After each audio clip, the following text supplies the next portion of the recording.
Motivational story for students. एक बार एक college में 4 दोस्त पढ़ते थे।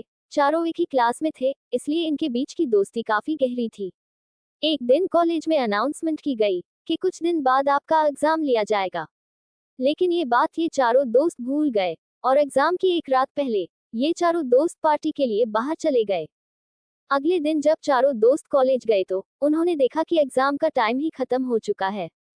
तब इन चारों दोस्तों ने एक प्लान बनाया और कार का ऑयल अपने कपड़े पर लगाया और अपनी प्रिंसिपल के केबिन में जाकर प्रिंसिपल से कहा, हमारी कार का टायर पंचर हो गया था, इसलिए हम एग्जाम नहीं दे पाए।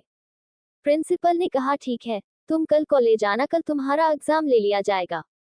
चारों दोस्त खुश होकर वहां से निकल गए और ये सोचने लगे कि आज तो हम बच गए। इन चारों दोस्तों ने रात भर पढ़ाई की और जब अगले दिन एग्जाम देने गए तब इनसे कहा गया कि तुम चारों का एग्जाम अलग अलग क्लास में लिया जाएगा। चारों दोस्त अलग अलग क्लास में जाकर बैठ गए, लेकिन जब इनके हाथ में क्वेश्चन पेपर आया तब इनकी आंखें खुली की खुली रह गई, क्योंकि क्वेश्चन पेपर में सिर्फ एक सवाल लिखा था कि कार का कौन सा टायर पंचर हुआ था। चारों दोस्त हैरान हो गए। तब उनको अपनी गलती का एहसास हुआ। सीख, हमें कभी झूठ नहीं बोलना चाहिए, क्योंकि अगर आप जिससे झूठ बोल रहे हो और उसको आपके झूठ के बारे में पता है तो आप सिर्फ उसकी नजरों में ही नहीं बल्कि अपनी नजरों में भी बुरे और छोटे बन जाओगे।